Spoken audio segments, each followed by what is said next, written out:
Hello dear student, स्वागत है आप सभी का एक बार फिर से अपने चैनल टारगेट सेमेस्टर एलयू पर। Lucknow university vocational course basics of Indian economy. आज हम थर्ड यूनिट देखेंगे, industry and its economic role in development. और इसका टॉपिक वाइज हम देखेंगे। यहाँ पर काफ़ी टॉपिक्स होंगे क्योंकि ये पूरी यूनिट आज हम इसी वीडियो में कवर कराएंगे। तो पहला टॉपिक है आपका भारत के वृहत उद्योग, मेजर इंडस्ट्रीज़ इन इंडिया। ठीक है, इसमें आपका लोहा इस्पात, सीमेंट, कागज़, चीनी यानी कि iron, steel, cement, paper and sugar, ये सारी चीज़ें आज हम देखेंगे। ठीक है, और इसके बाद भी कई टॉपिक्स हैं उनको भी देखेंगे। तो चलिए, लेकिन उससे पहले आप लोग चैनल पर नए हैं, चैनल को सब्सक्राइब नहीं किया, सब्सक्राइब कर लें और कॉपी पेन लेकर जो बैठिएगा, क्योंकि कॉपी पेन लेकर ही बैठेंगे तभी आप यहाँ पर नोट्स बना सकते हैं। पॉइंट वाइज चीज़ें हम बोलेंगे, जो इंपॉर्टेंट वो आप नोट करते रहना। ठीक है, क्योंकि वैसे लिखा तो पूरे पेजेस आपको मिलेंगे यहाँ पर, लेकिन आपको पूरे पैरा नहीं उतारना है। जो इंपॉर्टेंट पॉइंट है एमसीक्यू पैटर्न पे बेस्ड होगा आपका एग्ज़ाम, इसी वजह से पॉइंट वाइज आप नोट करते रहना। ठीक है, जो बताते जाएं सिर्फ उसे ही नोट करना है, उसके अलावा आपको इग्नोर कर देना है, क्योंकि समय बहुत कम है, कल ही आपका पेपर है। चलिए स्टार्ट करते हैं। पहला पॉइंट है कि भारत के 10 राज्य कुल कारखाने उत्पादन का लगभग 83.2% उत्पादन अपने यहाँ करते हैं। ठीक है, यानी कि भारत में जितना भी प्रोडक्शन होता है उसके केवल 10 स्टेट ऐसे हैं, 10 राज्य ऐसे हैं जो 83.2% प्रोडक्शन सिर्फ 10 राज्य ही करते हैं पूरे भारत में। ठीक है, इसमें से कौन कौन से राज्य हैं, इसका मतलब है कि इंडस्ट्रियल सेक्टर में कौन से ऐसे स्टेट्स हैं जो सबसे ज़्यादा प्रोडक्शन करते हैं। उसमें है आपका महाराष्ट्र, पश्चिम बंगाल, गुजरात, तमिलनाडु, उत्तर प्रदेश, मध्य प्रदेश, कर्नाटका, आंध्र प्रदेश, पंजाब, हरियाणा। इनको आप क्रमशः रख सकते हैं। ठीक है, हो सकता है प्रश्न आ जाए कि भारत में सबसे बड़ा औद्योगिक क्षेत्र के मामले में कौन सा प्रदेश है, तो आप कहेंगे महाराष्ट्र। ठीक है, अब बढ़ते हैं आगे कि यहाँ पर उद्योगों को बांटा गया है दो भागों में। एक है आधारभूत उद्योग, एक है उपभोक्ता माल उद्योग। ठीक है, basic industries and consumer goods industries. ठीक है, इसमें आते हैं आपके लोहा इस्पात उद्योग, ठीक है, सीमेंट उद्योग, रासायनिक उद्योग, भारी इंजीनियरिंग। ये आपकी बेसिक इंडस्ट्रीज़ हैं। बेसिक इंडस्ट्रीज़ का मतलब है कि एक प्रकार से आधारभूत चीज़ें हैं, जैसे आपके जीवन की आधारभूत चीज़ें होती हैं, जैसे स्वास्थ्य, शिक्षा। ठीक है, इसी प्रकार आधारभूत उद्योग भी होते हैं। फिर इसके बाद उपभोक्ता माल उद्योग आता है, कंज्यूमर गुड्स। इसमें आपके सूती वस्त्र उद्योग, जूट उद्योग, चीनी उद्योग, कागज़ उद्योग, ये सब आते हैं। ठीक है, तो इनको जब डिवाइडेशन किया गया है, ये भी ध्यान रखना है कि बेसिक इंडस्ट्रीज़ में कौन सा आता है और कंज्यूमर गुड्स इंडस्ट्रीज़ में कौन सा आता है। ठीक है, अब बढ़ते हैं आगे। तो पहला आपका है लोहा एवं इस्पात उद्योग। ठीक है, ये जो आपकी आयरन एंड स्टील जो इंडस्ट्री है, इस पर कुछ इंपॉर्टेंट पॉइंट्स हैं जो कि निकल कर आते हैं, उनको ध्यान देना है। सबसे पहले ये बहुत ही महत्वपूर्ण है, यहाँ से एक क्वेश्चन तो आएगा ही आएगा। ठीक है, अगर हम बात करें, कुछ डेटा आपको याद रखना है, जैसे कि प्रथम योजना में निजी क्षेत्र का विकास किया गया। 1955 में 3 बड़े इस्पात कारखाने स्थापित किए गए। इस्पात का मतलब होता है स्टील। 3 ऐसी फैक्ट्री जो हैं स्टील की स्थापित की गई थी 1955 में। ठीक है, कौन कौन सी थी, ये बहुत इंपॉर्टेंट है, बहुत ही ज़्यादा इंपॉर्टेंट है, नोट कर लो। 1955 में 3 स्टील की फैक्ट्री लगाई गई थी। कौन कौन सी फैक्ट्री थी, वो कहाँ लगाई गई थी? एक भिलाई में लगाई गई थी, रूस के सहयोग से। ये भी ध्यान रखना है किसके सहयोग से। ठीक है, भारत का एक क्षेत्र है जिसको कहते हैं भिलाई, तो भिलाई में रूस के सहयोग से एक स्टील की फैक्ट्री 1955 में लगाई गई थी। इसके बाद दूसरा है राउरकेला। राउरकेला में जर्मनी के सहयोग से स्टील की फैक्ट्री लगाई गई थी, और दुर्गापुर में ब्रिटेन के सहयोग से यहाँ पर स्टील की फैक्ट्री लगाई गई थी। क्वेश्चन इसमें से एक तो आपका आएगा ही आएगा, और ध्यान रखिएगा प्रश्न ऐसे पूछ सकता है कि रूस के सहयोग से कौन सी फैक्ट्री लगाई गई थी। ठीक है, तो आप कहेंगे भिलाई में। कहाँ पे लगाई गई थी? भिलाई में। ठीक है, स्टील की फैक्ट्री लगाई गई थी। ऐसे क्वेश्चन, ये इंपॉर्टेंट पॉइंट है, आप इसको अंडरलाइन कर लीजिए यहाँ से लेकर के यहाँ तक। ठीक है, पहला पॉइंट आप नोट कर लीजिए। अब आगे है कि द्वितीय योजना काल में इन तीनों की स्थापना कर दी गई। ठीक है, तृतीय योजना काल में इसका विकास कार्य क्षेत्र पर जोर दिया गया और एक नया कारखाना बोकारो की स्थापना के लिए 1966 में रूस से समझौता किया गया। ठीक है, बोकारो की स्थापना के लिए 1966 में रूस ने समझौता किया और उसके आधार पे बोकारो स्टील कंपनी की यहाँ पर स्थापना हुई। ये भी एक इम्पॉर्टेंट पॉइंट है, नोट कर लेना। अब आगे बढ़ते हैं। अगला पॉइंट है कि 6वीं योजना में रूस की सहायता से विशाखापट्टनम में एक और कारखाना स्थापित किया गया और इसका एक समझौता किया गया। हालांकि स्किप कर सकते हैं, लेकिन आगे रूस की सहायता से अगर पूछ ले कि रूस की सहायता से कहाँ कहाँ पर जो फैक्ट्री हैं वो स्थापित की गई हैं, तो आप बता देंगे कि पहला तो आपका यही हो गया भिलाई। ठीक है, दूसरा आपका बोकारो हो गया और तीसरा आपका विशाखापट्टनम हो गया। ये 3 जगह ऐसी हैं जहाँ पर आपकी रूस की सहायता से जो फैक्ट्री हैं वो स्थापित की गई हैं। अगला पॉइंट है कि इन सभी प्रयत्नों के फलस्वरूप लोहा इस्पात उद्योग का काफ़ी विकास हुआ है। ठीक है, अब बात करते हैं भिलाई व बोकारो के बाद रूस के सहयोग से एक तीसरा प्लांट यहाँ पर विशाखापट्टनम आंध्र प्रदेश में लगाया गया। यही वाला जो अभी पॉइंट था, यही वाला है पॉइंट। ठीक है, फिर हम आगे बढ़ते हैं। अगला पॉइंट है कि इसके अतिरिक्त सलेम तमिलनाडु में एक कारखाना स्थापित हो चुका है। हालांकि आप इसे छोड़ भी सकते हैं। अब आगे बढ़ते हैं कि 1974 में सरकार ने steel authority of India limited SAIL की स्थापना की। This is the most important point.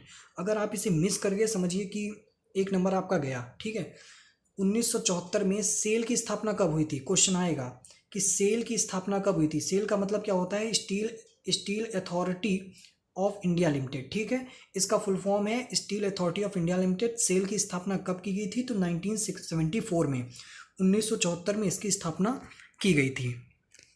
ठीक है, अब बढ़ते हैं आगे कि 2015 में भारत दुनिया का चौथा सबसे बड़ा कच्चा इस्पात उत्पादक था।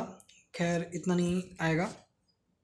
अगला है कि steel authority of India limited, ठीक है, इसका मतलब सेल के अंतर्गत 5 एकीकृत स्टील संयंत्र आते हैं। अब ये भी आ जाएगा कि ये जो सेल की कंपनी की स्थापना की गई है, जो आपका सेल है, ये कंपनी है, इसकी स्थापना की गई है, इसके अंतर्गत कौन कौन से संयंत्र, स्टील संयंत्र आते हैं। ठीक है, अब देखिए यहाँ पर कौन कौन से आते हैं। नंबर 1 आता है, इसके अंतर्गत 5 आते हैं। नंबर 1 है भिलाई, जो हमने कहा था कि रूस की सहायता से बना था। फिर आता है राउरकेला, ठीक है, वही वाला। फिर आता है दुर्गापुर पश्चिम बंगाल। फिर है बोकारो झारखंड। फिर है बर्नपुर पश्चिम बंगाल। ये 5 ऐसे स्टील संयंत्र हैं जो कि steel authority of India limited में यहाँ पर शामिल हैं। ठीक है, अब बात करते हैं सेल के 3 विशेष एलॉय स्टील प्लांट हैं, जिनमें alloy steel plant Durgapur, Salem steel plant Salem, Visvesvaraya लौह इस्पात प्लांट। बस आपको ध्यान रखना है कि कौन सा जो स्टील प्लांट है वो कहाँ पर है। ठीक है, अगर जैसे कि पूछ लिया कि ये बताइए भैया कि सेलम स्टील प्लांट कहाँ पर है, सेलम स्टील प्लांट कहाँ पर है, तो आप कहेंगे तमिलनाडु में है। ठीक है, ऐसे क्वेश्चन, ये जितना भी आपका हमने हाइलाइटर से हाईलाइट किया है ये नोट कर लेना। ठीक है, इसके बाद है कि भारत में इस्पात का घरेलू उत्पादन 2016-17 में इतने मिलियन टन है। अब आपको क्या करना है, ये डेटा आपको अपडेट करना है। अपडेट करने की आवश्यकता है, आप जाकर के गूगल पे सर्च करो कि भारत में जो स्टील के मामले में, स्टील को हिंदी में कहते हैं इस्पात। ठीक है, कई लोगों को बहुत दिन बाद पता चला होगा या नहीं भी पता था, तो जान लीजिए हिंदी में स्टील को कहते हैं यहाँ पर इस्पात। ठीक है, तो इस स्टील का जो प्रोडक्शन है, घरेलू प्रोडक्शन है, वो अभी 2021-22 का क्या रहा है, ये जाकर के आप नेट पर जाके डेटा निकाल सकते हैं। ठीक है, अब उद्योग की समस्याएं तो आपको पता ही रहता है यहाँ पर। वैसे यहाँ से क्वेश्चन बनेगा नहीं कि उन्नत किस्म के कोयले की अनुपलब्धता। अगर समस्याएं क्या होती हैं उद्योग की, अच्छे यहाँ पे मशीनें ना हो और पूंजी ना हो, ठीक है, कैपिटल ना हो, मूल्य का निर्धारण ना हो सके, वेतन ना मिल पाए लोगों को, ये सारी समस्याएं हैं, इनसे तो आप परिचित हैं। इसके बाद है नई राष्ट्रीय इस्पात नीति। ठीक है, एक नई राष्ट्रीय इस्पात नीति, ठीक है, न्यू स्टील यहाँ पर पॉलिसी आई थी 2017 में। कब आई थी ये पूछ सकता है, तो आप बोल दीजिएगा 2017 में। ठीक है, अब इतना आपको यहाँ पर आगे नहीं पढ़ना है। अब आते हैं सीधे सीमेंट से। जो हमने स्टील के बारे में पढ़ा था, लोहा और स्टील के बारे में, वो आपका इंपॉर्टेंट था, वो हमने देख लिया। अब दूसरा आता है उद्योग, जिसको कि कहते हैं सीमेंट उद्योग।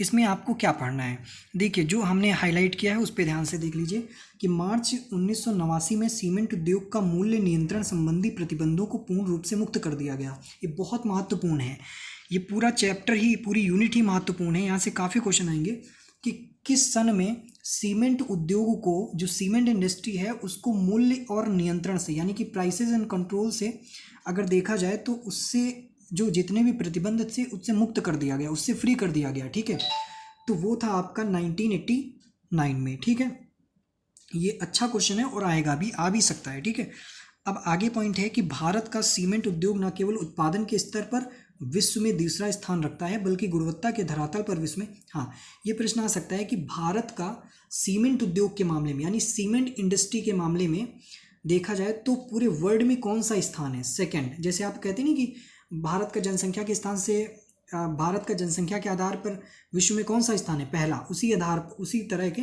सीमेंट के मामले में सबसे ज़्यादा प्रोडक्शन कौन करता है पूरे विश्व में, सेकंड नंबर पे तो भारत है। ठीक है, तो ऐसे क्वेश्चन यहाँ पर बनेंगे।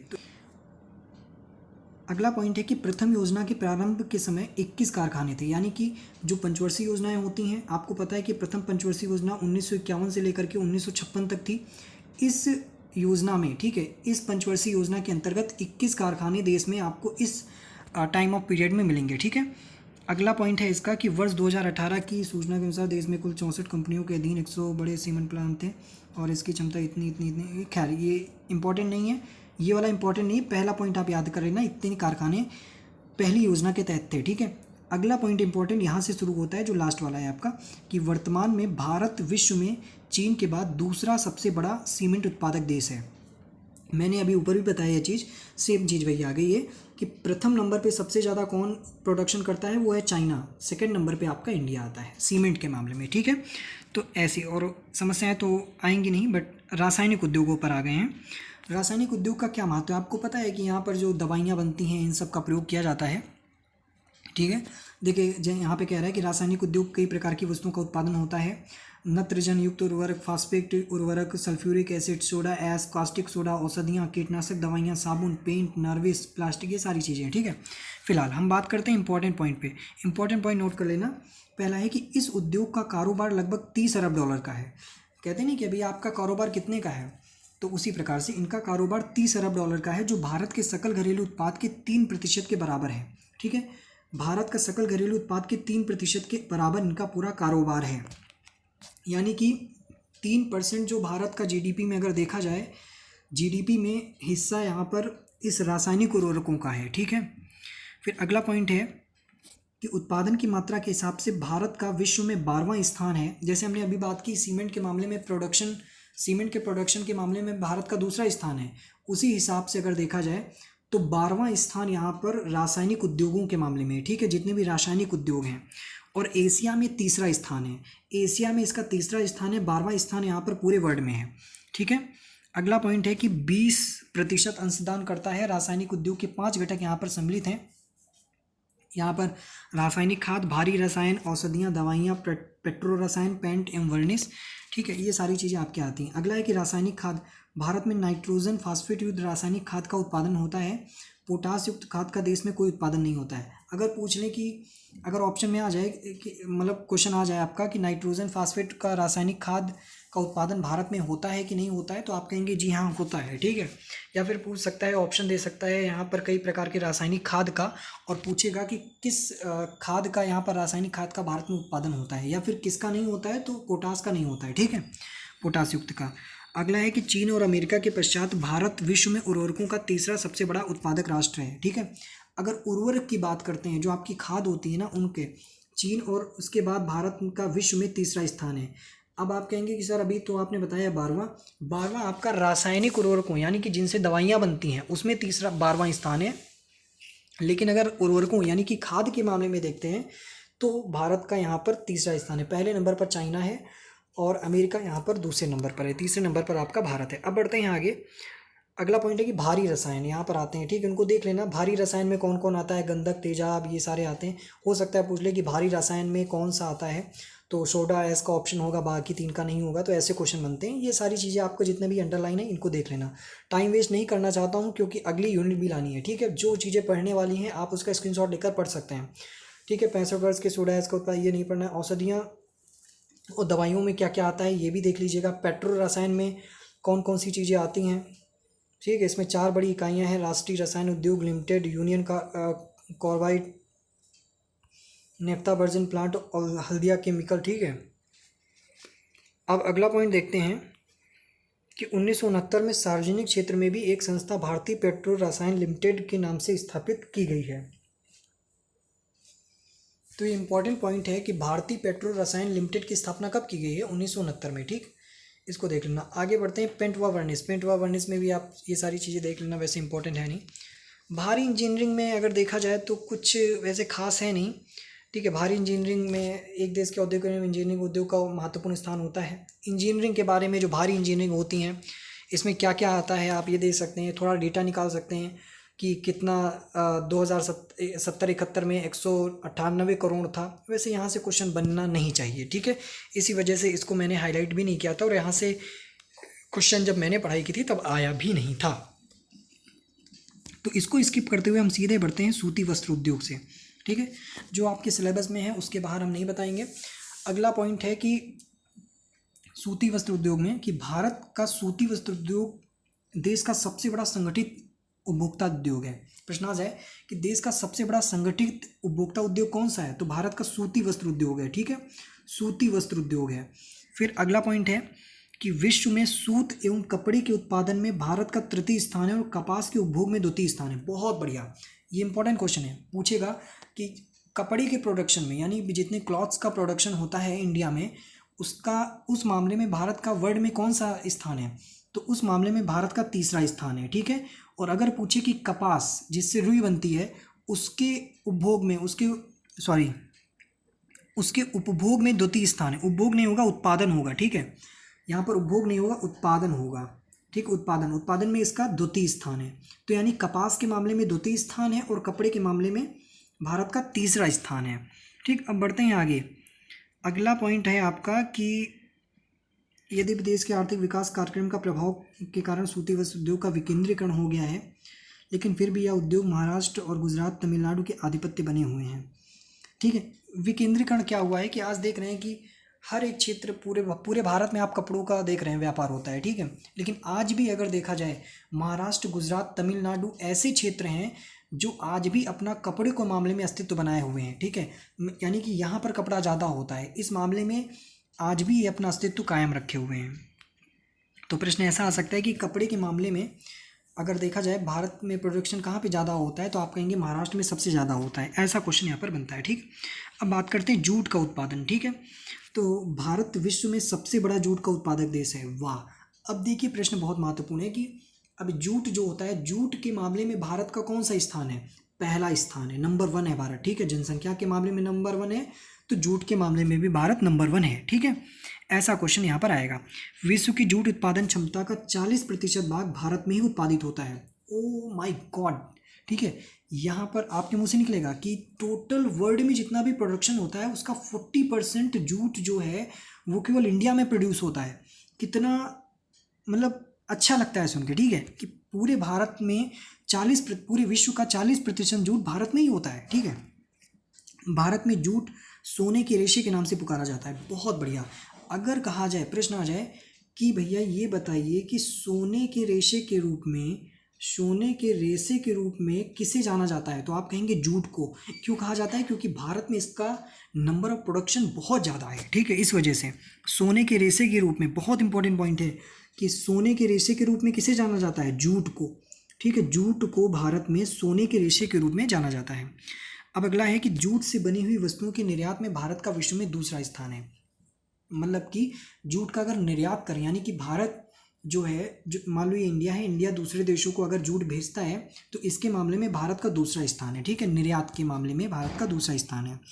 अगला पॉइंट है कि जूट का जितना हाईलाइट है बस वही पढ़ना है, जो इंपॉर्टेंट होगा अलग से मैं बता दिया करूँगा, ठीक है। जूट का उत्पादन 1948 में केवल 70 लाख गांठें था, और इसका उत्पादन कितना हुआ, कितने गांठें हुआ, एक खैर ये पॉइंट आप हटा दो। वर्तमान समय में भारत में 83 जूट की मिलें हैं, ठीक है, ये याद रखना है। 64 पश्चिम बंगाल में है, 3 बिहार में है, 3 उत्तर प्रदेश में, 7 आंध्र प्रदेश में, 83 है टोटल, आपको इतना यहाँ पर याद रखना है। अब अगला पॉइंट यहाँ पर इंपॉर्टेंट है, उसको हम देख लेते हैं, ठीक है। उद्योगों का स्थानीयकरण, वीडियो लंबी हो जाएगी लेकिन आपको पूरी यूनिट कंप्लीट करा के ही हम रहेंगे, ठीक है। नंबर 1 देखिएगा, उद्योग के विकास का कारण। इस उद्योग की वस्तुओं के निर्यात वृद्धि, कच्चे जूट के उत्पादन में वृद्धि, किस्म नियंत्रण आदि के लिए अनेक विकास कार्यक्रम अपनाए गए, जिनका संक्षिप्त विवरण यहाँ पर इस प्रकार दिया गया है। कैसे दिया गया है, देखिए कि जूट टेक्सटाइल सलाहकार परिषद की स्थापना कब हुई, 1969 में। भारतीय जूट निगम की स्थापना कब हुई, याद करते रहो और नोट भी करते रहो कि फरवरी 1971 में। अधिनियम निर्यात गुणवत्ता नियंत्रण एवं निरीक्षण अधिनियम कब आया भारत में, यह आया 1965 में। जूट विकास परिषद अभी भी इसकी स्थापना नहीं दी हुई है, ठीक है। राष्ट्रीय जूट नीति आपकी 2015 में यहाँ पर आई थी, ठीक। अब बढ़ते हैं आगे चीनी उद्योग के बारे में। अब चीनी उद्योग जो है संपूर्ण विश्व की दृष्टि, सबसे पहले तो यही देखना है कि जो भी इंडस्ट्री भारत में है, चाहे वो सीमेंट हो, चाहे कपड़ा हो, चाहे चीनी हो, चाहे रासायनिक हो, उसका वर्ल्ड में कौन सा स्थान है, ठीक है, इंडिया का वर्ल्ड में उस क्षेत्र में कौन सा स्थान है। तो संपूर्ण विश्व की दृष्टि से भारत का चीनी उत्पादन करने वालों में दूसरा तथा गन्ने का उत्पादन करने वालों में पहला स्थान है। ये चीज़ ध्यान रखनी है, चीनी का उत्पादन करने के, चीनी के प्रोडक्शन में भारत का दूसरा स्थान है और गन्ने के उत्पादन में भारत का पहला स्थान है। ठीक है, ये पॉइंट इंपॉर्टेंट हुआ। अब अगला पॉइंट है कि भारत विश्व में ब्राज़ील के बाद, अब एक चीज़ यहाँ पे लिखा है कि भारत विश्व में ब्राज़ील के बाद चीनी उत्पादन का दूसरा सबसे बड़ा देश है, तो समझ जाना कि ब्राज़ील नंबर 1 पे है। ये प्रश्न आ जाएगा कि चीनी के उत्पादन में, चीनी के प्रोडक्शन में सबसे बड़ा देश कौन सा है विश्व में, तो आप कहेंगे ब्राज़ील। ब्राज़ील नंबर 1 पे है। ठीक है, अगला है कि देश में चीनी उत्पादन में महाराष्ट्र का पहला स्थान है। अगर बात आए कि भारत में चीनी उत्पादन के क्षेत्र में कौन सा बड़ा प्रदेश है, तो आप कहेंगे महाराष्ट्र। महाराष्ट्र नंबर 1 पर है भारत में चीनी के प्रोडक्शन में। ठीक है, अब आता है कि चीनी मिलें की संख्या की दृष्टि से महाराष्ट्र भी देश में, और सबसे ज़्यादा जो चीनी की मिलें हैं, चीनी की मिलें हैं वो भारत के महाराष्ट्र में ही स्थित हैं। ठीक है, प्रथम योजना के प्रारंभ में 138 चीनी मिलें थी और 1951 में वास्तविक उत्पादन इसका इतना 11.18, ठीक है, 11.18 लाख टन ही था। ठीक, अब अगला पॉइंट है कि उद्योग की वर्तमान स्थिति क्या है। अगर वर्तमान पर गौर करें तो वर्तमान समय में देश में टोटल अगर देखा जाए, पहले क्या थी, पहले 1951 में देश में केवल 138 मिलें थी। ठीक है, लेकिन आज हम बात कर रहे हैं 2023 की। 2023 में इनकी संख्या हो गई है 698। ठीक है, 698 आज मिले यहाँ पर आपको मिलेंगे इंडिया में। इसमें से 62 सार्वजनिक क्षेत्र में, 324 सहकारी क्षेत्र में और 312 निजी क्षेत्र में। फिलहाल वर्तमान में अगर पूछें कि भारत में कितनी चीनी मिले हैं, हालांकि अभी संख्या और बड़ी होगी इसकी, तो गूगल पे आप जाके सर्च भी कर सकते हैं, लेकिन अप्रॉक्स आप ये मानकर चलो, अप्रॉक्स की जब हम बात करें तो आप ये मानकर चलो कि टोटल 700। ठीक है, 700 यहाँ पर लगभग अप्रॉक्स के पास। ठीक है, अब बढ़ते हैं आगे कि गरीबी जनता को चीनी उचित मूल्य पर मिलती है, इसके लिए आंशिक नियंत्रण लागू है, 2002 में समाप्त किया गया। खैर ये इंपॉर्टेंट नहीं है। अब बढ़ते हैं आगे और कागज़ उद्योग पर हम नज़र डालते हैं। अब अगली फैक्ट्री जो इंडस्ट्री आई आपकी वो है कागज़। ठीक है, जिससे आप लोग, ये कागज़ का ही मैंने यहाँ पर PDF तैयार करके आपको पढ़ा रहा हूँ। सारी चीज़ें जिस पर आप लिखते हो, एग्ज़ाम देते हो, सारी चीज़ें कागज़ ही तो है ना, कागज़ से परिचित। तो अब इसकी इंडस्ट्री कहाँ पर है, फैक्ट्री कहाँ पर है, इससे कुछ इंपॉर्टेंट पॉइंट है उनको देख लेते हैं। पहली चीज़ कि national news print and paper mills limited, इसको नेपा कहते हैं शॉर्ट में, की स्थापना नेपा नगर मध्य प्रदेश में हुई और सिक्योरिटी पेपर मिल होशंगाबाद मध्य प्रदेश प्रमुख हैं। अब इम्पॉर्टेंट ये आ जाए कि ये बताओ भैया, इंडिया में ऐसी कौन सी कागज़ की मिलें हैं या फिर कौन सी ऐसे कागज़ के उद्योग हैं जो प्रसिद्ध हैं। 2 उद्योग ऐसे यहाँ पर बताए गए हैं। पहला है कि national news print and paper mills limited, इसको नेपा कहते हैं। ये कहाँ पर है, नेपा नगर में है, मध्य प्रदेश में। पूछ सकता है कि कहाँ पर स्थित है, ये मध्य प्रदेश में। अगला है कि सिक्योरिटी पेपर मिल, ये कहाँ पर है, ये आपका होशंगाबाद मध्य प्रदेश में। ये 2 ऐसी मिलें हैं जो कि कागज़ का उत्पादन करती हैं, जो कि बहुत ही प्रसिद्ध हैं। ठीक है, अब अगला पॉइंट है कि इस समय देश में 759 कागज़ व गत्ते की मिलें हैं, जिसकी वार्षिक कुल उत्पादन क्षमता 127 लाख है और देश की न्यूज़ प्रिंट में 116 इकाइयाँ पंजीकृत हैं। खैर ये आपका इंपॉर्टेंट है पहला पॉइंट, इसको आप पढ़ो ना पढ़ो, लेकिन ये इंपॉर्टेंट है कि इस समय देश में 759। ठीक है, आप थोड़ा सा डेटा इसका देख लेना आप लोग ताज़ा। ठीक है, करंट का डेटा देख लेना कि कितनी यहाँ पर है। अब अगला पॉइंट जो आपका टॉपिक है आपकी 3rd यूनिट में ही, सूक्ष्म लघु तथा मध्यम उद्योग, micro small and medium enterprises. ठीक है, यहाँ से जो इंपॉर्टेंट पॉइंट है वो हम देखेंगे।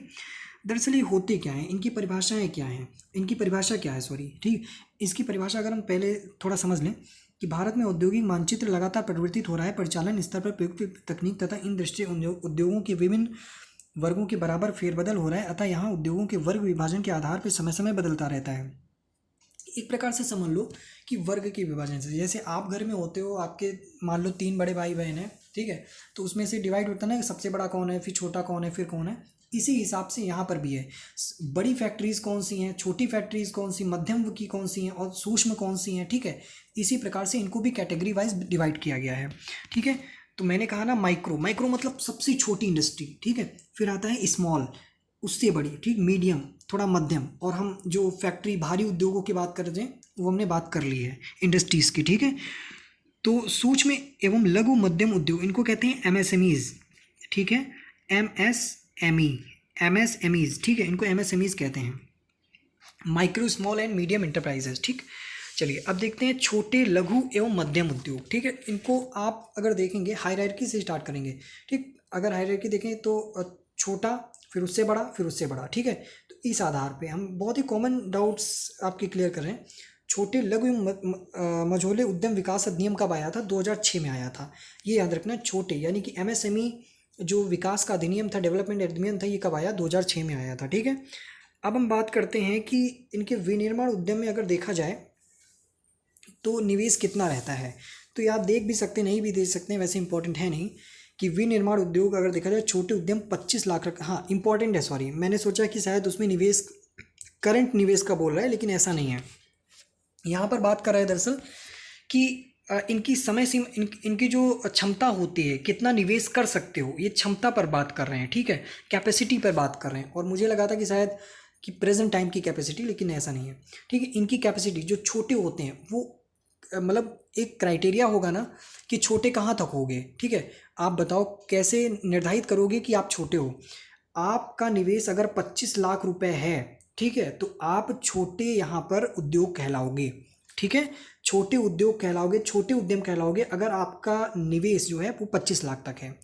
आप लघु उद्यम कहलाओगे या लघु उद्योग कहलाओगे अगर आपका निवेश 25 लाख से लेकर के 5 करोड़ तक का करते हैं। ठीक है, मझोले उद्यम वो कहलाते हैं जिनका निवेश, जिनका इन्वेस्टमेंट 5 करोड़ से लेकर के 10 करोड़ तक होता है। ठीक है, इनको इनकी क्षमता के अकॉर्डिंग कितना इन्वेस्टमेंट किया जाएगा इसके अकॉर्डिंग बांटा गया है। ठीक है, इस कैटेगरी में, तो एक प्रकार से कैटेगरी में बांटने का मीडियम है।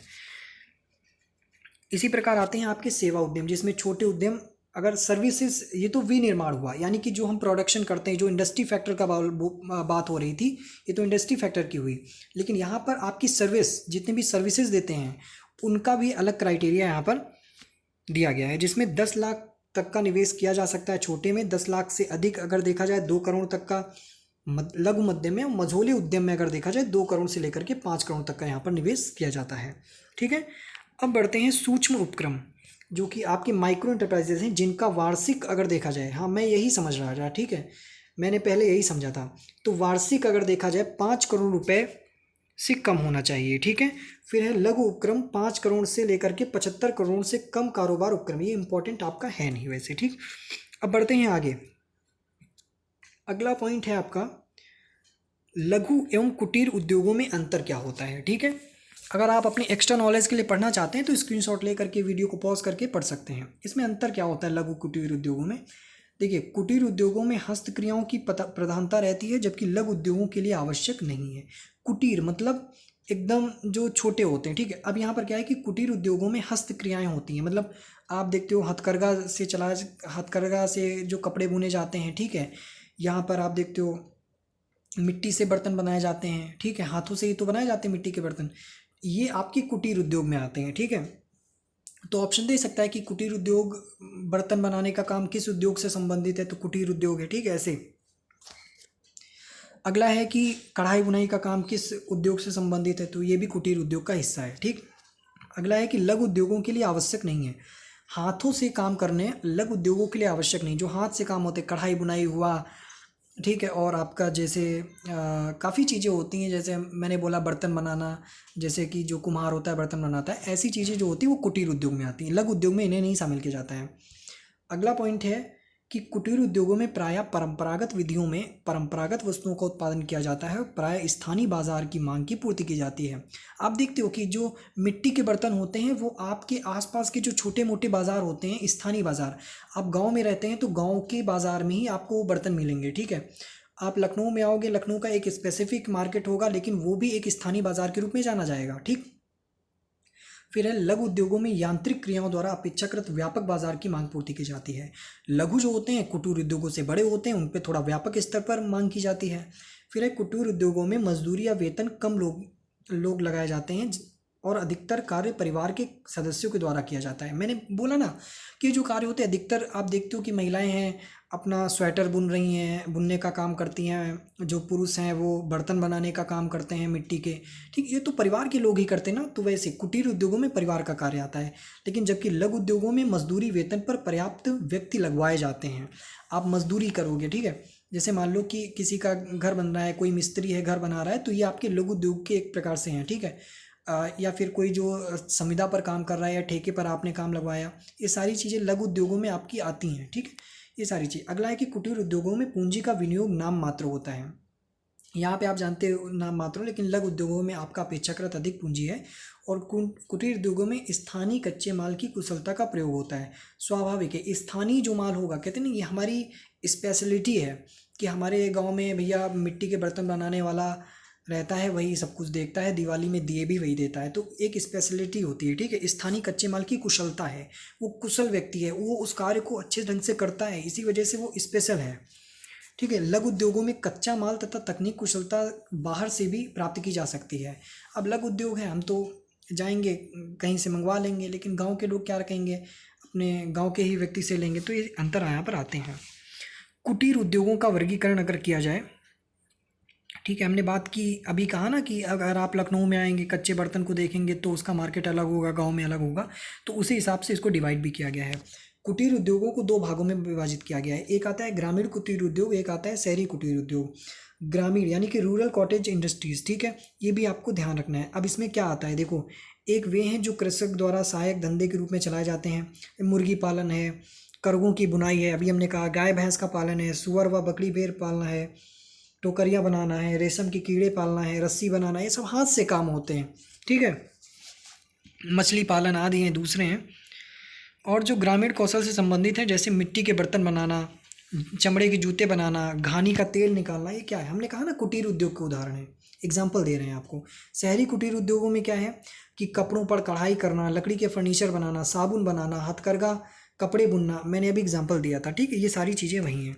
फिर आता है आपका इंपॉर्टेंट पॉइंट कि लघु एवं मध्यम उपक्रम विकास अधिनियम, तो मैंने अभी इस पर बात की थी, ठीक है। तो ये विकास अधिनियम कब आया, इसको नोट कर लेना। जल्दी जल्दी करते हैं वरना वीडियो बहुत लंबी हो जाएगी, आप भी बोर होंगे। भारतीय अर्थव्यवस्था में सूक्ष्म लघु मध्यम उद्योगों का क्या महत्व है। अब इनका महत्व तो आप जानते ही होंगे, ठीक है। अब क्या होगा, अगर ये छोटे उद्योग नहीं रहेंगे तो लोगों को रोजगार कहाँ से मिलेगा, ग्रामीण अर्थव्यवस्था का सुधार कहाँ से होगा, आय का वितरण, इनकम कैसे यहाँ पे इक्वल रहेगी, उद्योगों का विकेंद्रीकरण में सहायता होगा, ये सारी चीज़ें आप यहाँ पर देख लीजिएगा। इनका महत्व, यहाँ से कोई एमसीक्यू पैटर्न आएगा नहीं। आप जानते ही हैं जब छोटे उद्योग होंगे तो लोगों को रोज़गार वगैरह मिलेगा, उनको फ़ायदा, एक प्रकार से फ़ायदा की बात कर रहा है। फिलहाल हम जो पॉइंट्स हैं उन पर आते हैं कि सूक्ष्म लघु मध्यम उद्योगों के कार्य की प्रगति क्या है, ठीक है। इसमें आता है राष्ट्रीय नमूना सर्वेक्षण एनएसएस द्वारा आयोजित 73वें सर्वेक्षण वर्ष 2015-16 के आंकड़ों के अनुसार देश में सूक्ष्म लघु मध्यम उपक्रमों की अनुमानित संख्या कितनी थी, ठीक है। यहाँ पर आप देख रहे हैं कि 633 लाख लगभग थी, ठीक है। जो छोटे बड़े उपक्रम थे आप देख रहे हो, यानी कि एमएसएमई जो थी आपकी, जो आपकी मीडियम प्राइसेस सूक्ष्म लघु एवं मध्यम उद्यम थे, इनकी संख्या 633 यहाँ पर लाख थी। लेकिन आज की डेटा क्या है, ये तो डेटा आपका 15-16 का है। आज का डेटा, ये जिम्मेदारी आपकी है कि निकालो कि कितनी एमएसएमईज आज भारत में यहाँ पर हैं, ठीक है। ये डेटा आप निकाल के आप जा करके तैयार करके ले जा सकते हैं। मैं आपको गाइड कर सकता हूँ कि कैसे क्या करना है, क्या चीज़ें आपके फेवर में होनी चाहिए। अगला पॉइंट है कि इतना लाख विनिर्माण, ये इंपॉर्टेंट नहीं है, ठीक है। देश के सूक्ष्म लघु मध्यम उद्योगों में वर्ष 2015-16 के करोड़ रोजगार का सृजन, हाँ ये भी देख लेना कि इन, यानी कि एमएसएमई से लेकर के एमएसएमई से रोजगार का कितना लाभ हुआ है, ठीक है। ये भी करंट डेटा आप जाकर के देख लेना। ये तो 2015-16 का दिया है कि लगभग 11 करोड़ के आसपास लोगों को रोजगार मिला इन उद्योगों से, लेकिन आज का देखना डेटा कितना है, ये आपको officially website government of India की मिल जाएगा, ठीक है। अगला है कि सूक्ष्म लघु मध्यम उद्योगों की क्या समस्याएं हैं। अब समस्याएं तो आपको पता है कि गांव में आपको कहाँ पूंजी मिलेगी, उनको अगर कोई अच्छे से कुशलता से काम करना भी हो तो काम तो कर लेंगे, लेकिन जब उनके पास सामान नहीं रहेगा तो कैसे करेंगे, ठीक है। वही चीज़, कच्चे माल उनको मिल ही नहीं पाता है। अब मिट्टी लाने के लिए भी उनको कहीं ना कहीं से मशक्क़त करनी पड़ेगी, जब कच्चा माल आएगा तभी तो उसके लिए पैसा चाहिए, पैसा है नहीं तो मेन है ना, पैसा पैसा करती है तो वही बात है, जब तक पैसा नहीं होगा तब तक आप कुछ नहीं कर सकते, ठीक है। तो पूरी समस्या जो है तकनीकी नहीं है, वहाँ पर इनको बढ़ावा नहीं मिल पाता है, टेक्नोलॉजी नहीं है, विपणन की कठिनाइयाँ हैं। यानी कि एक गांव में क्या होता है, एक स्थान से दूसरे स्थान पर ले जाने में कठिनाई होती है, साधन नहीं होते हैं। बड़े उद्योगों को अब तो हो गए हैं फिलहाल, बड़े उद्योगों को प्रतियोगिता, ठीक है, ये कठिनाइयाँ तो होती हैं। अब बड़े उद्योग हैं तो छोटे उद्योग कैसे चलेंगे, बड़ा कहता है हम ही बड़े हैं, तो ऐसी समस्याएँ यहाँ पर आती हैं, ठीक है। अब अगला पॉइंट है कि सूक्ष्म लघु मध्यम उद्योगों के विकास हेतु क्या प्रयास किए गए हैं। देखिए 1948 में घोषित देश की प्रथम औद्योगिक नीति, ये इंपॉर्टेंट है, ये प्रश्न बहुत इंपॉर्टेंट है कि पहली औद्योगिक नीति कब आई थी भारत में। 1948 में प्रथम औद्योगिक नीति यानी कि फर्स्ट इंडस्ट्रियल पॉलिसी भारत में कब आई थी, ये आई थी 1948 में। नोट कर लो, बहुत इंपॉर्टेंट है। एक काम करना है, गूगल पे डालना कि जितनी भी भारत में औद्योगिक नीतियाँ हैं, जितनी भी इंडस्ट्रियल पॉलिसीज़ हैं, कब कब आई हैं वो देख लेना, ठीक है। वो आपके सिलेबस में है नहीं लेकिन आएगा, ठीक है, देख लेना। ये तो 1948 में दिया है कि ये तो प्रथम औद्योगिक नीति भारत में 1948 में आई थी, ठीक है। फिर आता है कि जापान के कुटीर उद्योग, कोई नहीं, इसका नहीं, इसको स्किप करो। अब बढ़ते हैं आगे कि विशिष्ट संस्थाएं, ठीक है, विशिष्ट संस्थाओं की स्थापना। अब क्या हुआ था कि इसके लिए क्या उपाय किए गए कि कैसे इसको बढ़ावा दिया जाए, जो एमएसएमईज़ हैं इनको कैसे बढ़ावा दिया जाए, उनके लिए कुछ संस्थाओं की स्थापना की गई, ठीक है। एक अखिल भारतीय कुटीर उद्योग बोर्ड स्थापित किया गया है, ठीक। और क्या किया गया है, अखिल भारतीय हथकरघा एवं दस्तकारी बोर्ड है, अखिल भारतीय, यानी कि हर क्षेत्र में जो यहाँ पर एमएसएमई के अंदर जो भी कारोबार, जो भी रोज़गार आपको दिखेगा, उसकी एक संस्था का निर्माण अवश्य किया गया है। कहने का तात्पर्य यह है, अखिल भारतीय हथकरघा, हथकरघा भी एक एमएसएमई का कुटीर उद्योग का है, तो वहाँ पर दस्तकारी बोर्ड मिलेगा। अखिल भारतीय खादी यहाँ पर है, वो भी ग्रामोद्योग, राष्ट्रीय, यहाँ पर उद्योग बना दिए गए हैं हर एक उनके कार्यक्षेत्र के अकॉर्डिंग, ठीक है। इनको वित्त संबंधी सुविधाएं भी दी गई हैं।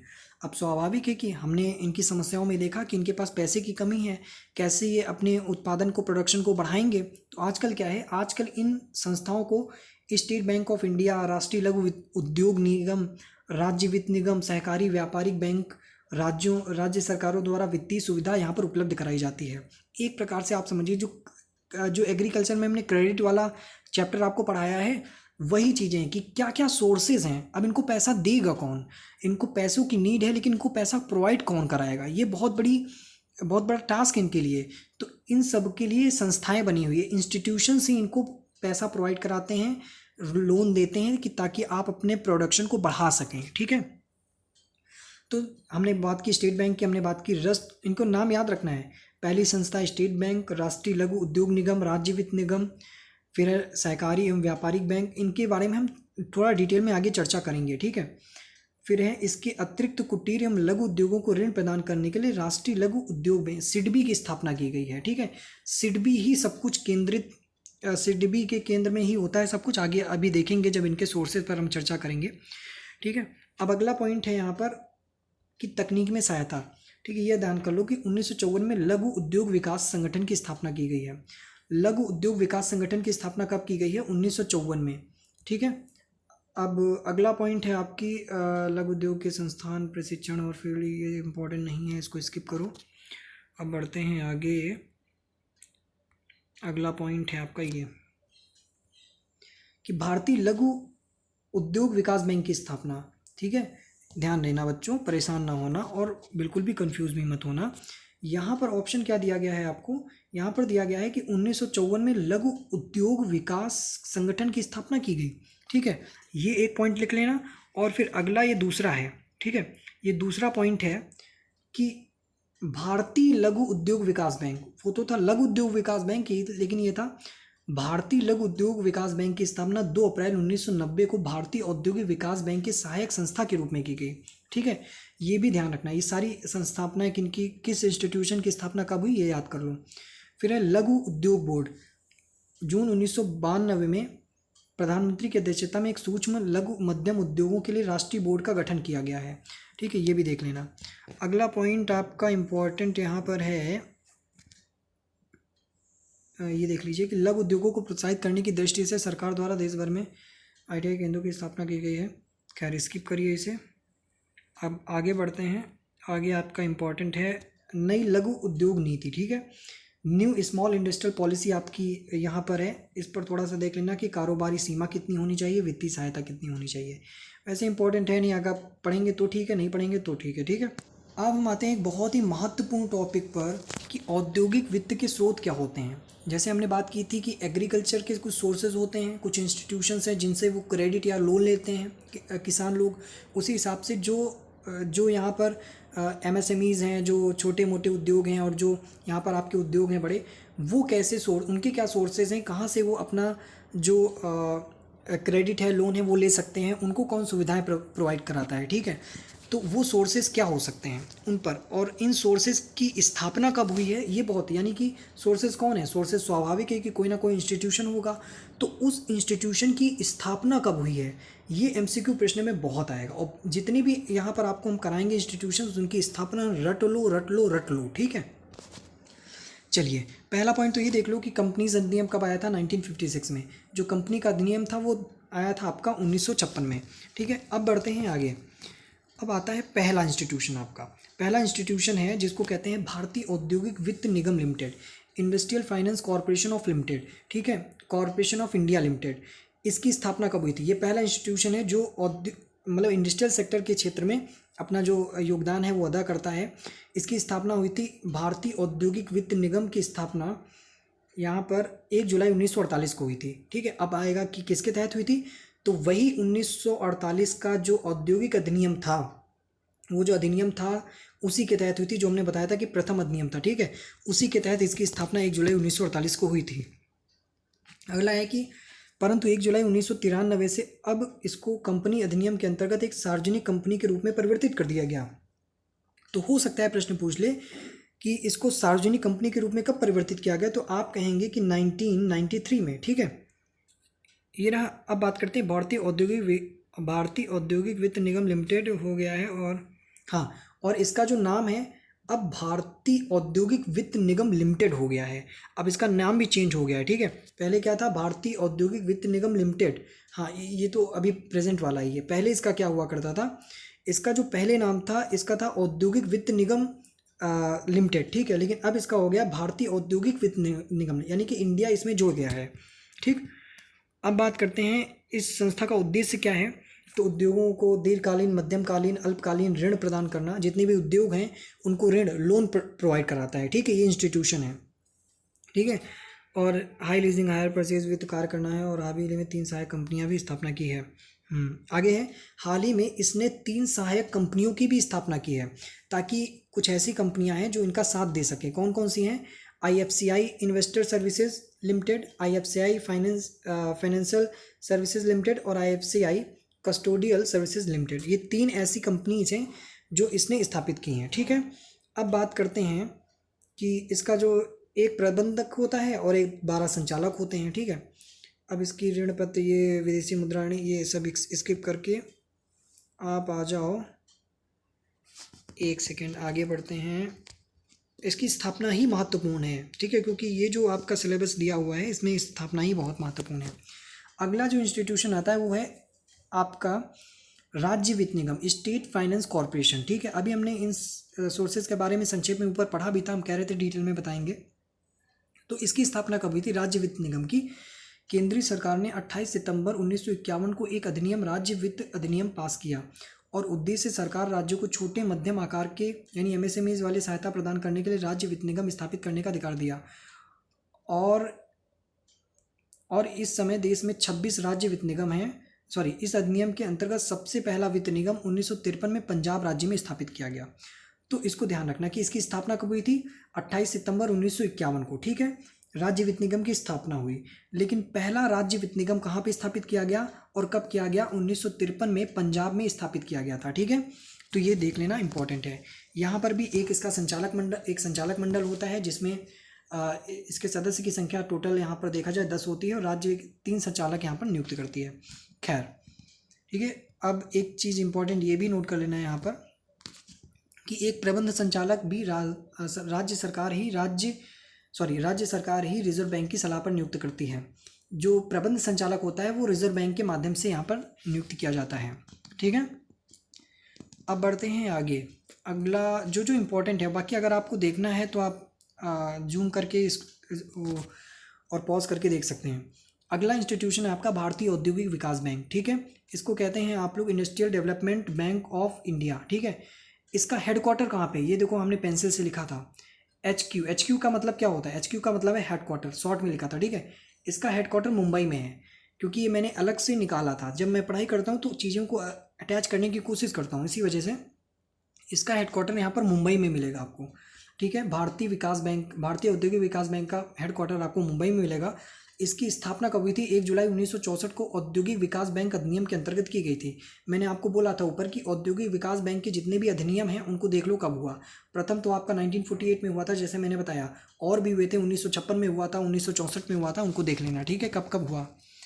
तो ये इंपॉर्टेंट था। अगला है कि 1976 तक यह बैंक रिजर्व बैंक का एक आनुषंगिक बैंक था, ठीक है। और क्या है कि वर्ष 1990 में सिडबी की स्थापना, हाँ एक इंपॉर्टेंट था, मैंने ऊपर बात की थी ना सिडबी, तो 1990 में सिडबी की स्थापना हुई थी, ठीक है। सिडबी की स्थापना कब हुई है? ध्यान देना कि सिडबी की स्थापना 1990 में हुई है, ठीक। इसके बाद है कि सरकार ने आईडीबीआई की स्थिति सुधारने के लिए, आईडीबीआई का मतलब क्या होता है बच्चों? आप कहेंगे भैया आईडीबीआई क्या है? आईडीबीआई यही है आपका भारतीय औद्योगिक विकास बैंक।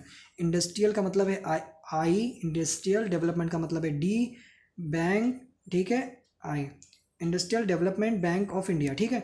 ये आपका आईडीबीआई हो गया। आईडीबीआई जहाँ पर भी आए तो समझ जाना कि इसी की बात हो रही है, ठीक है। इसकी स्थापना याद कर लेना, बहुत इंपॉर्टेंट है। फिर क्या आईडीबीआई से हस्तांतरित कर दिया गया है। हाँ, ये इंपॉर्टेंट आ जाए कि कुटीर उद्योगों को पहले यहाँ पर ऋण प्रदान करने का दायित्व तो आईडीबीआई क्यों था, ठीक है, लेकिन अब इसको सिडबी को यहाँ पर कर दिया गया है। पहले कौन करता था? यही आईडीबीआई यहाँ पर उद्योगों को, लघु उद्योगों को, जो सूक्ष्म उद्योग हैं उनको ऋण प्रदान करता था, लेकिन अब यही काम सिडबी करता है, ठीक है। तो अब प्रश्न आ सकता है, जैसे कि आपने देखा था ना यहाँ पर इंडियन इकोनॉमी में पढ़ा होगा कहीं पर कि पहले योजना आयोग था, उसके स्थान पे नीति आयोग आ गया, ठीक इसी प्रकार पहले आईडीबीआई था जिसको आप पढ़ रहे हैं, अब इसके स्थान पे सिडबी ने ले लिया है, ठीक है। अब ऋण इनको सिडबी प्रोवाइड कराता है। सरकार ने आईडीबीआई की स्थिति सुधार करने के लिए 1 अक्टूबर 2004 को इसका निगमीकरण करके इसको वाणिज्यिक बैंकिंग कंपनी के रूप में परिवर्तित कर दिया है। अब स्वाभाविक है कि जब आईडीबीआई का काम सिडबी ले लेगा तो अब आईडीबीआई क्या करेगा? अब आईडीबीआई की जो स्थिति, ये भी इंपॉर्टेंट है, इसमें सुधार करके 1 अक्टूबर 2004 को इसका निगमीकरण कर दिया गया, ठीक है। ये प्रश्न आ सकता है कि आईडीबीआई का निगमीकरण कब किया गया? तो 1 अक्टूबर 2004 को, 2004 को 1 अक्टूबर को इसका निगमीकरण कर दिया गया। निगमीकरण करके इसे एक वाणिज्यिक बैंकिंग कंपनी के रूप में परिवर्तित कर दिया गया। अब क्या हो गया है? पहले तो ये मतलब उद्योगों को यहाँ पर ऋण प्रदान करता था, लेकिन अब ये एक वाणिज्यिक यानी कि कॉमर्शियल बैंक हो गया है। आईडीबीआई अब आपका एक कॉमर्शियल बैंक हो गया है। अगला पॉइंट है 2019 में एलआईसी के अधीन कर दिया। और हाँ, ये भी इंपॉर्टेंट है कि इसको कॉमर्शियल बैंक तो बना दिया है 2004 के निगमीकरण के तहत, लेकिन 2019 में इसको एलआईसी के अंडर में ले आए, ठीक है। आईडीबीआई अब एलआईसी के अंडर में काम करता है। कब से कर रहा है? 2019 में। देखो मैंने पेंसिल से लिखा है, इंपॉर्टेंट था इस वजह से लिख दिया। 2019 में एलआईसी ने इसको अपने अधीन कर लिया। अगला यहाँ पर इंस्टीट्यूशन है आपका कि भारतीय औद्योगिक निवेश bank limited, industrial investment bank of India limited, ठीक है।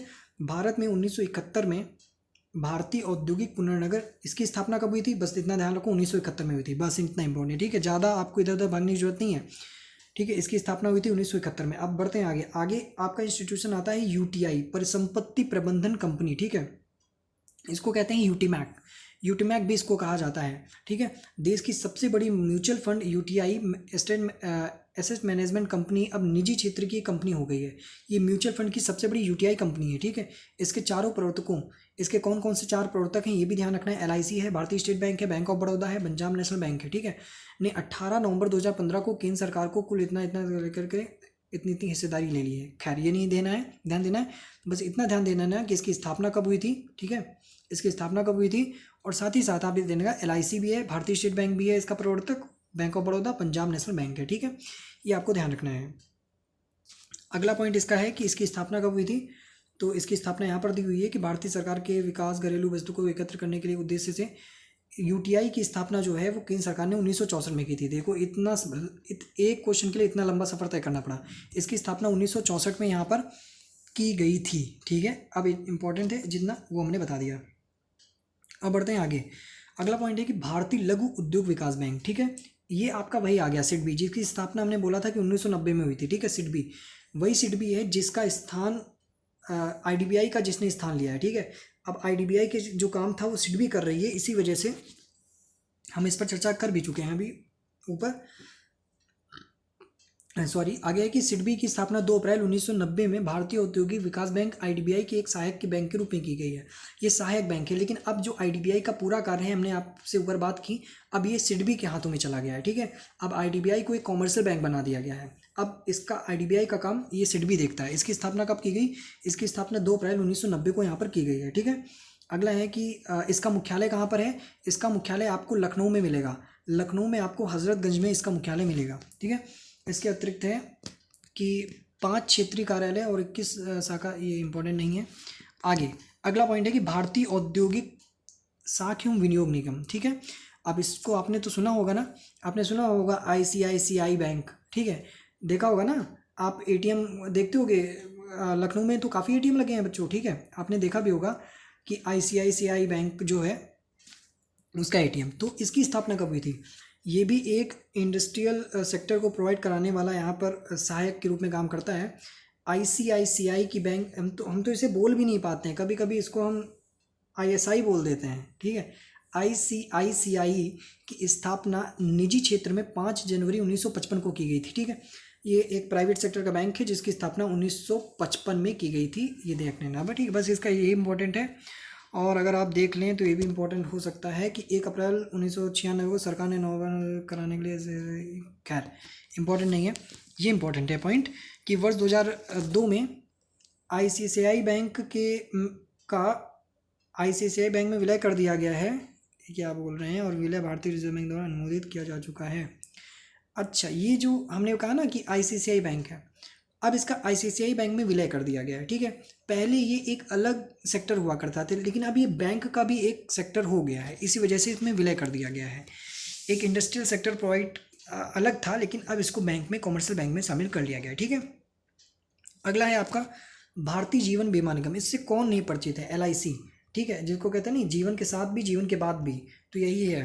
ठीक है, इसका स्थापना देख लो, बस यही इंपॉर्टेंट है। और इसका मुख्यालय कहाँ पर है? देखो, इसकी स्थापना 1 सितंबर 1956 को की गई थी। ठीक है, और इसका मुख्यालय अगर आप देखें, इस निगम में मुंबई के स्थित केंद्रीय कार्यालय, इसका मुख्यालय कहाँ पर है? मुंबई में है। बस इतना आप याद रख लो। ठीक है, इसकी स्थापना 1 सितंबर 1956 को की गई थी। बहुत इंपॉर्टेंट है, मोस्ट इंपॉर्टेंट है, और इसका मुख्यालय यहाँ पर मुंबई में है। बस आप इतना ही याद कर लो। अगला है कि भारतीय औद्योगिक वित्त निगम की कमी के क्या कारण हैं। अब ये सारी चीज़ें तो नहीं होती हैं, मतलब यहाँ से बनेगा नहीं। जो इम्पोर्टेंट था, क्या क्या सोर्सेज हैं उनको बता दिया। क्या कॉजेज़ हो सकते हैं कि वहाँ पर जो वित्त है उसका, यहाँ पे काफ़ी चीज़ें होती हैं कि लोग बचत कम करें तो कैसा वहाँ बैंक में पैसा जमा करेंगे, सारी चीज़ें हैं। बाकी खैर ये इंपॉर्टेंट नहीं, ये आखिरी वाला आपका इंपॉर्टेंट है, ये भी देख लेना कि आईएफसीआई 1948 में प्रथम संस्था यहाँ पर बनी थी। ठीक है, ये ध्यान रखना, आईएफसीआई की जो स्थापना है वो 1948 में प्रथम संस्था के रूप में हुई थी। तो ये एक हमने अलग से पेंसिल से या पेन से लिखा था। ठीक है, तो फिलहाल ये इंपॉर्टेंट इतना ही था। ये पूरी जो 3rd यूनिट है आपकी कंप्लीट हुई, बहुत लंबा हो गया, मैं भी थक गया, कोई बात नहीं। आपका पेपर अच्छा हो, हम ऐसी कामना के साथ, और कमेंट करके बताइएगा वीडियो कैसी लगी है। वीडियो को आप अपने पास तक मत रखिएगा, वीडियो को ज़्यादा से ज़्यादा आप अपने फ्रेंड सर्कल में जरूर शेयर कर दीजिएगा। हमारे साथ जुड़ने के लिए आप सभी का बहुत बहुत धन्यवाद। वीडियो अच्छी लगी हो लाइक कर दीजिएगा, नहीं अच्छी लगी कोई बात नहीं, आप लोग अनलाइक कर सकते हैं। ठीक है, तो वीडियो को लेकिन शेयर जरूर कर दीजिएगा। बहुत बहुत धन्यवाद आप सभी का।